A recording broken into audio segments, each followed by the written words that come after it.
every vote counts and must be given equal weight. And this is the standard that Malawi Electoral Commission ought to discharge in the ongoing elections. As CSF, we appeal to all contestants to exercise patience, show restraint, and accept the true will of the people once MEC announces the verified results. We therefore caution political parties in strongest terms not to incite violence as a means of unlawfully assuming power or suppressing the sacred will of the voters. Any resort to intimidation, lawlessness, or propaganda will stand as an affront to the Constitution and to the dignity of the Malawian society. CSF calls upon the Malawi Police Service and Malawi Defense Force to decisively secure law and order during this very critical period, investigating and prosecuting all acts of disorder without fear. We also urge political leaders to show statesmanship by restraining their supporters and guiding them towards peace, while citizens must remain calm, patient, and committed to democracy. CSF has no stake in these elections beyond defending electoral integrity and protecting the sanctity of the people's vote. And that's why we are here. We want to make sure that the determination of the results reflect the very will of Malawians. All Malawians must be patient until MEC determines the winner, and thereafter, as a country, we must move forward to honor the will of Malawians. Democracy is not secured by shortcuts, violence, or propaganda. It is safeguarded by law, truth, and the sovereign will of the people. When MEC makes its final announcement, it will be a moment to affirm both the victor and the resilience of our democracy. And this is the message that we prepared for the nation. I thank you. Thank you so much. Zikomo kwambiri uthenga omwewo kungotsindikapo mchichewa ife monga CSF tikunenetsa kuti tikupempha amalawi adindo azipani kuti tiyeni tilole zofuna za anthu mene anthu asankhira kuti ndi zimene zititsogolere ndi zimene tizivomereze ngati amalawi chifukwa chisankho ndi chimene chimatitsogolera kuti tipeze azitsogoleri athu. Motero tikunenetsa ndithu kuti zimene amalawi akufuna zionekera pa zotsatira za chisankho chimene tinapanga za anairo pa 16 September. Chachiwiri tikufuna tipemphe anzathu achitetezo kuti monga mwalamulo athandize ndithu kuonesesa kuti palibe ziwawa, komanso amene akuyambisa ziwawa monga mwalamulo achite nawo mmene lamulo limanenera, komanso apereke chitetezo kwa ena aliwonse amene akuyenera kulandira chitetezo mwa lamulo. Chomaliza tikupemphaso kuti tiyeni tikhale anthu osunga bata ndi mtendere pozindikira kuti chisankho ndi mbali imodzi imene imathandiza imene timadusamo pofuna kuperekaso mphamvu zina kwa azitsogoleri athu oti atitsogolere. Ndiye zimene zizi nzofunika kuti zitsogozane ndi mwabata ndi mtendere kuchokera kwa ifeyo ngati nzika ndi wina aliyense okhuzidwa. Zikomo kwambiri.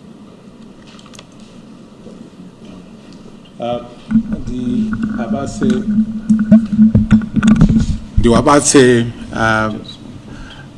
bambo Mohango kuti angosindikapo pa mfundo ziwiri zitatu pa chikalata chimene tatulusa mawa uno.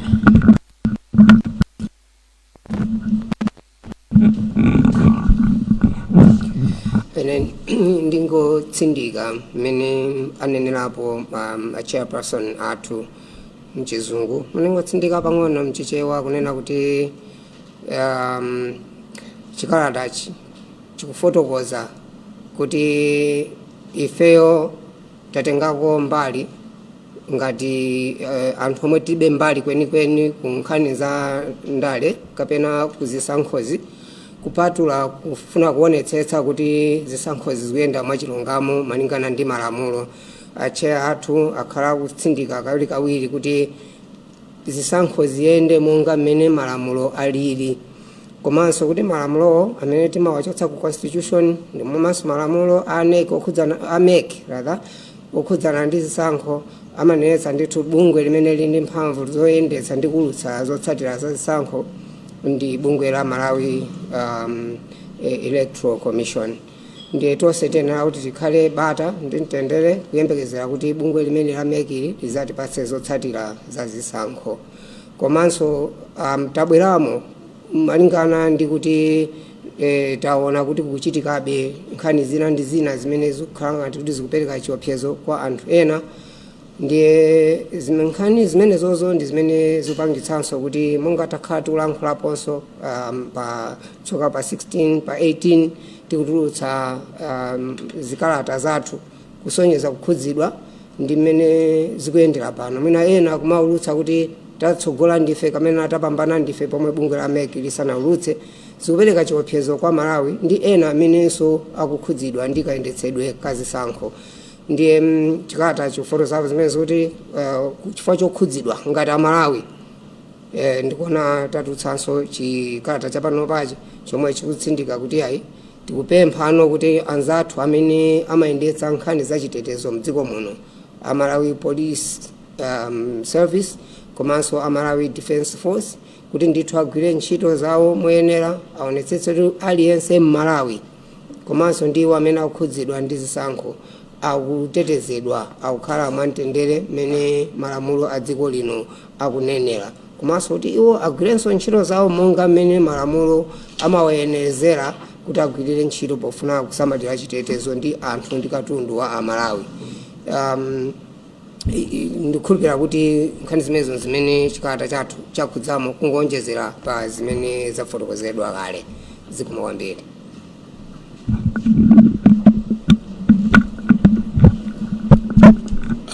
Zikomo kwambiri bambo Muhangu. Pa nthawi ino mundilole kuti ndipereke mwayi wa mafunso atatu chifukwa cha nthawi. Tikayankha mafunso tiyapasa chair kuti apereke ma concluding remarks, kenako ndithu tikhoza kuwafunsa ngati tili mafunso ena owonjezera. Ndiye pa nthawi ino ndiloleni kuti ndipereke mwayi wa mafunso.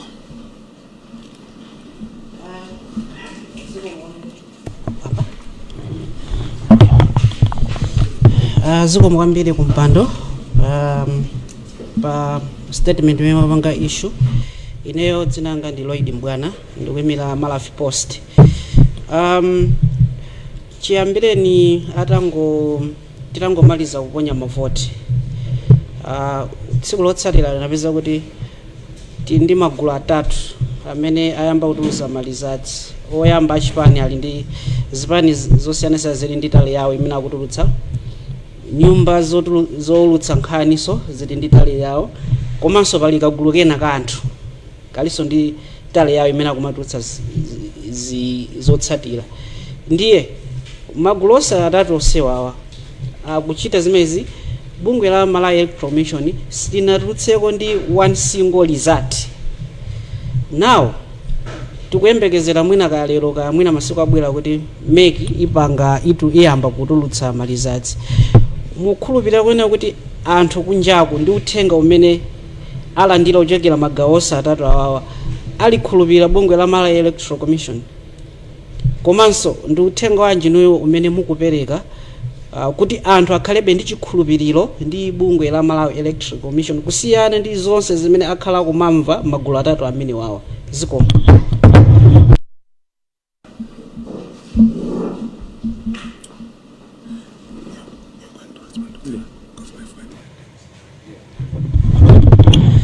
Imedzanga ndo atipaso mzungu nimalembera kunyasa Times komanso African Top Stories ku Kenya. Yesterday we got some reports and I also saw your statement condemning allegations targeting or attacking human rights defenders.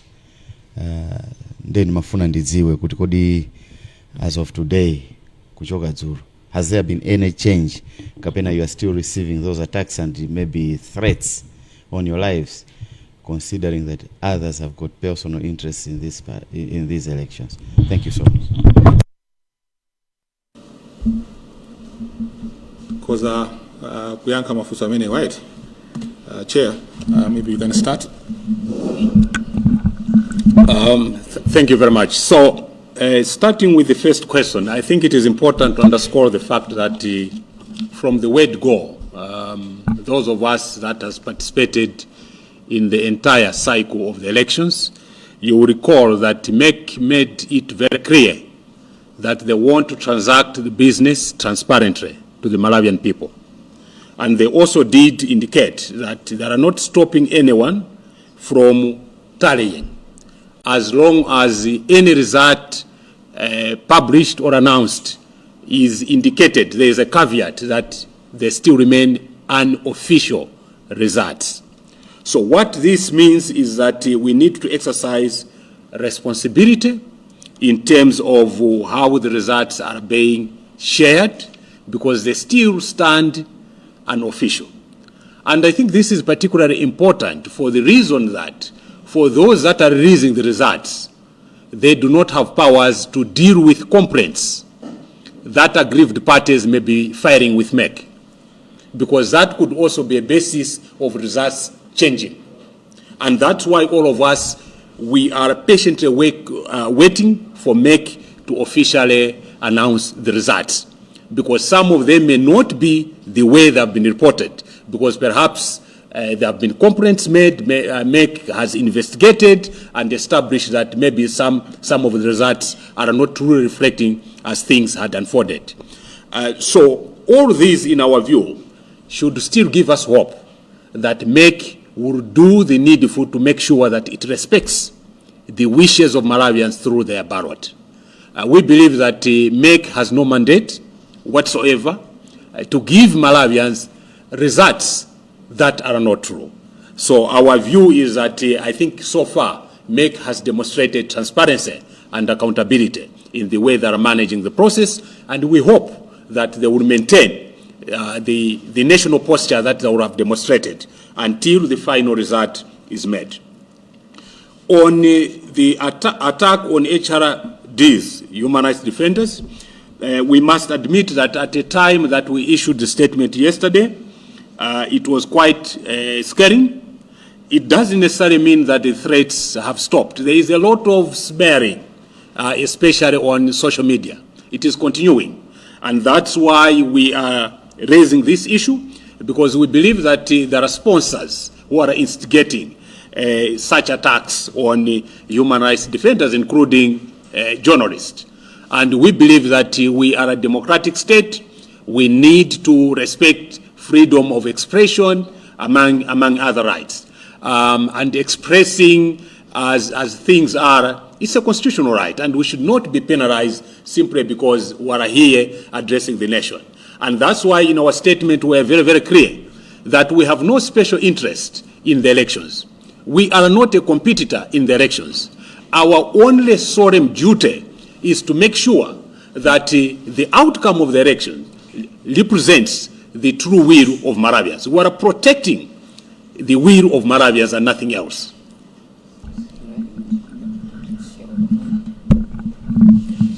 Koma sindifuna ndingonjezerapo pa funso limene lafunsa kuti kodi anthu akhulupirire MEC.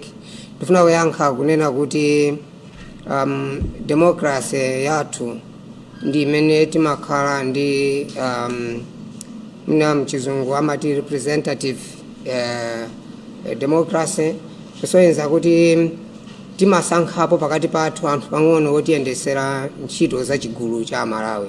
Choncho ngati meki inasankhidwa, atsogoleri akumeka anasankhidwa ati atiyendetsere zisankho, pakadali panopa tiyenabe kukhala ndi chikhulupiriro kuti meki ikutiyendesera zinthuzo mndondomeko, angakhale kuti mwina asanayambe kutipatsa malisadzi. Tifuna kukhulupirira kuti pali zifukwa ndi mmene anakonzera ndondomeko ameki zomwe zikupangisa kuti mwina asayambe kuulutsa padakali pano, komano sinde kuti sizibwera yayi. Tiyeni tidikire tione zotsatira zake, kenaka ndi pamene mwina ena ndi ena ngati ndi mawu tikhoza yamba kulankhulapo.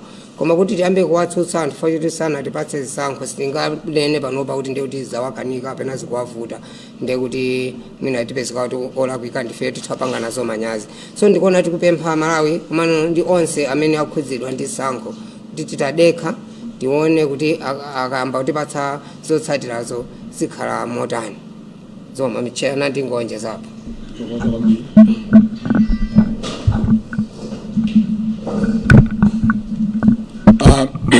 Wakufuna kungonjezapo pa nkhani yokhudza ma attacks amene amapita kwa atolankhani komanso kwa omenyera ufulu. Ifeyo ngati CSF tikupanga document zonse zimene zikuchitika, sikuti ndiochepa okha amene akulandira mathreat yokuopsezedwa. Pali gulu imene ndithu likuopsezedwa anthu osiyanasiyana, ndiye ifeyo china chilichonse ndithu tikuchilemba. Nkhani imeneyi tikayitula ku UN komanso tayitula kale kumabungwe akuluakulu amene amamenyera ufulu pa dziko lapansi.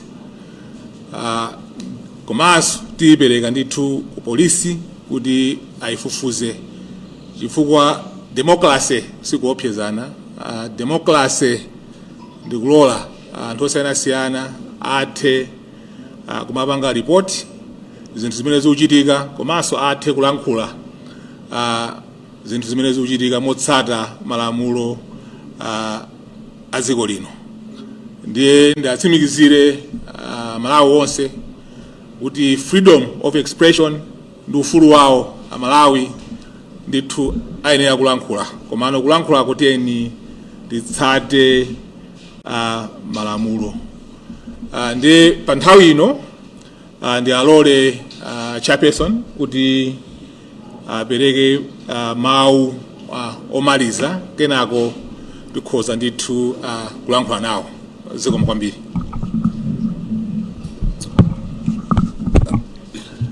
Thank you, colleagues. So as we wind up, we have three key messages that we read in our statement. The first message is just to emphasize that in these elections, they are about respecting the free will of the voters through due process, which means that MEC has to make sure that due process is satisfied before they determine the winner of the elections, because that is the only way we can guarantee the wishes that Malawians expressed through their ballot. We also wish to indicate that political parties have a role to play in ensuring that peace and stability prevails, as we are all patiently waiting for the announcement of the victor. The third point is that we are making an appeal to the Malawi Police Service and Malawi Defense Force to ensure that they deal with any possibility of violence happening at any point in time, as we are at this very critical juncture, patiently waiting what MEC will bring to the nation. To Malawians at large, we wish to call upon the nation to maintain calm and patience. We are all eager to know who are the victors at all levels of the election, local government elections, parliamentary and presidential. and would all want to celebrate the winners and the president to be. And therefore have no doubt that we are all placing our eyes on the Malawi Electoral Commission, that they will do what is needful within the statutory time periods to make sure that they announce the winners. We know that for presidential vote, it has to be done within 8 days, for members of parliament within 14 days, for local government elections within 21 days. And all these prescribed timelines, statutory timelines, have not yet elapsed. So we hope that as days go by, MEC will be coming forward to tell us who are the victors in these elections. So thank you very much for coming and for your attention.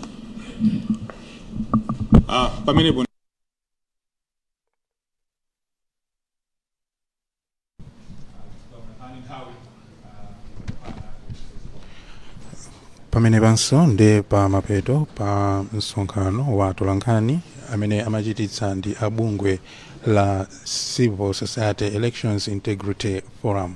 Ndipo tu pa msonkhano wa atolankhani umenewu panali wapampando wa bungwe limeneli Benedicto Kondowe, komanso panali Gift Trapens, Linda Harawa, komanso Desmond Muhango.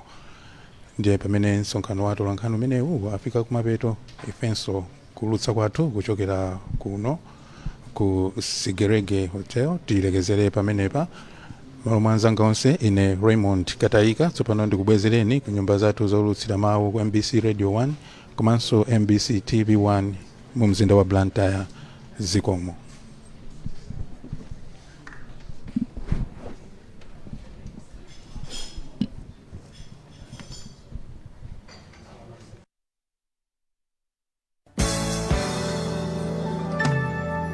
MBC brings you 24 hours of uninterrupted election coverage, from the ballot to the final word.